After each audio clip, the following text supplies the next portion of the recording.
Hey, everybody, it's Brian Foote here. Thanks for joining me, and I have some more information for you.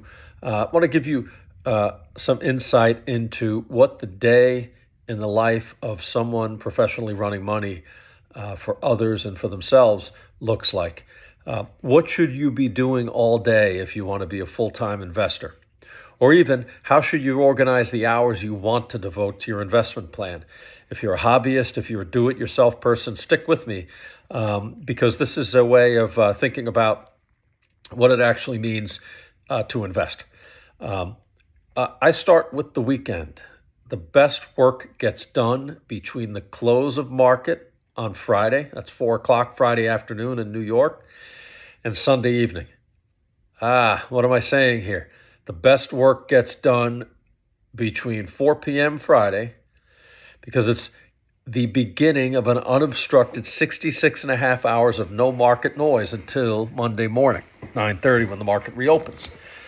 Think about this. How many books could you read in 66 and a half hours? How many annual reports?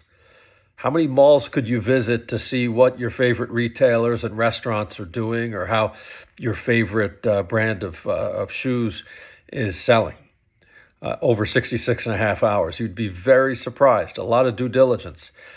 Obviously, you're going to sleep 8 hours Friday, Saturday, and Sunday nights, so you'll have 24 hours of sleep. So it frees up 42 and a half hours to do serious work on your investment portfolio, on bottoms up research, even on top down research, understanding how the economy is working, right? You'll drive to the gas station. You'll actually see what the price of gasoline is doing. You go through your bills and you'll see how your electric bill is doing. But 42 and a half hours starting Friday at 4. This is the prime time for getting investment research done, reading those annual reports, going through books that you wanted to go through, even watching my great videos, which I hope you subscribe, and even coming to my online class or buying my book, which I'd love you to do. Click below, there's more information on all of that, and I promise all of those can help you. The stock market's closed on the weekends. CNBC and Bloomberg and the rest of those anchors that tell you all week about how the market is doing play by play, they're all out at the golf course, or in the summer they're at the beach or they're skiing, but they're not on TV telling you tick by tick what the market's doing. And think about this, 42 and a half hours on Friday night, Saturday, Sunday. That's a whole work week worth of hours to read. As I said, go visit the mall, go around the internet, see how your companies are marketing themselves, how they're positioning themselves. Make a shopping list, make your shorting list. In other videos, I show you how to start to screen. Do that. This is what I actually do when I'm not doing family stuff, catching up on newsletters that come in across the week from smart people I follow, but even just doing screening. I love to do stock screens over the weekend to figure out what's gotten on my shopping list, maybe what's on the shorting list. During the work week, starting at 9:30 on Monday, I don't watch CNBC. I don't watch Bloomberg television.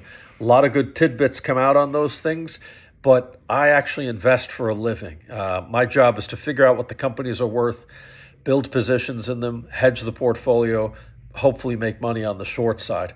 I'm running my money and the clients who trust me their money. Think about it this way. Again, I talk a lot about Formula One. I love it, but none of those drivers on the weekend are worried about what's being said when they're driving a car at 160 miles an hour. They don't watch the race during the race. They can't. They don't hear what the commentators are saying. We're not in the Formula One business, but the art of investing, the craft of what we do, I don't think is really helped by watching television during it. Do you expect Novak Djokovic to watch ESPN when he's serving at Wimbledon? I don't think so. CNBC and Bloomberg do have some of the greats, and Fox Business. They have some of the great investors come on across the day. They're interviewed, sometimes long form. Again, you see the screen and all the action of the stock market going on in the background. What I say to that is this: you can actually go on the internet later and grab pretty much everything these investors have said. There's a whole repository of interviews with Warren Buffett and even the late great Charlie Munger. Why watch it live when you could watch it later on? You gain no knowledge from watching the stock market television during 9:30 to 4. Um, it really doesn't help. And by the way, if you're on your laptop paying attention to your portfolio, if there really is urgent breaking news, you'll see it. 24 years ago, in the height of the dot-com boom, CNBC was constantly on in the office where I worked. I was a young analyst in New York City, covering different stocks. They would interview these 24-year-old kids, and they'd all be talking about the new paradigms. Remember the dot-com era, where Super Bowl Sunday was dominated by sock puppets. People would take shots at the old economy. They would even ask, "What's wrong with Warren Buffett?" There was actually a Barron's, I believe, cover that said, "What's wrong with Warren?" I'm actually very glad that I had a mentor who said, "Turn this stuff off. It's like watching ESPN. The stock market's not ESPN, and this isn't thoughtful at all." 24 years later, 24 years times 250 days times 8 hours, basic, 9 to 5 workday, not watching CNBC in the office. That adds up to 48,000 hours I have ahead of the people who insisted they should sit and watch Becky Quick and the team. And I think she is a very, very thoughtful interviewer and has done amazing interviews. But again, you can record that and watch that later. I've got 48,000 hours of reading and going through my spreadsheets and figuring out what companies are worth that others don't, because they sat and watched that stuff live.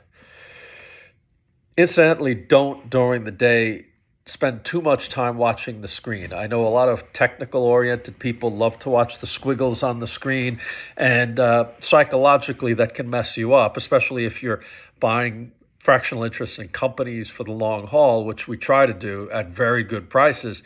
If the prices get better and nothing's changed, you want to add, sure, but you can set up alarms for that. We'll talk later about that. The stock market is for transacting. You don't go and hang out in the supermarket all day. You determine the price of the meals you're going to want to spend. You have a budget. You go in and you build your meals around them. You're using the stock market as a tool for putting together a portfolio, right? The stocks don't know anything. Oftentimes, the person who's selling to you doesn't know anything either. Remember, you're ahead of a lot of people because, as I told you, you should be spending the weekend thinking about this.